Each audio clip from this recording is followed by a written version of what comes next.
अस्सलामुअलैकुम दोस्तों, welcome back to our channel find Urdu. आज हम बात करेंगे एक कॉमन फ्रेज़ माई प्लेजर के बारे में। माई प्लेजर एक एक्सप्रेशन है जो इस्तेमाल होता है जब कोई आपका शुक्रिया अदा करता है और आप उसका जवाब देते हैं। माई प्लेजर का मतलब होता है खुशी और तसल्ली से किसी का काम या मदद करने में जो मज़ा और सुकून महसूस होता है। ये एक फ्रेंडली और कर्टियस तरीका होता है अपनी सपोर्ट या हेल्प को एक्सप्रेस करने का। मिसाल के तौर पर अगर आप किसी को थैंक यू कहते हैं और उसका जवाब वो देते हैं माई प्लेजर, तो इसका मतलब है उन्हें आपकी मदद करके खुशी हुई। अब कुछ सेंटेंसेस के ज़रिए इसको समझते हैं। When someone says thank you to me, I reply with my pleasure so that they understand I was happy to help them. जब कोई शख्स मुझे थैंक यू कहता है तो मैं उसका जवाब देता हूँ माई प्लेजर से, ताकि वो समझे कि मुझे आपकी मदद करके खुशी हुई।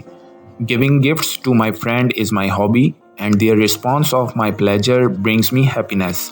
मुझे अपने दोस्त को गिफ्ट देना बहुत पसंद है और उनका जवाब माई प्लेजर से मुझे खुशी मिलती है।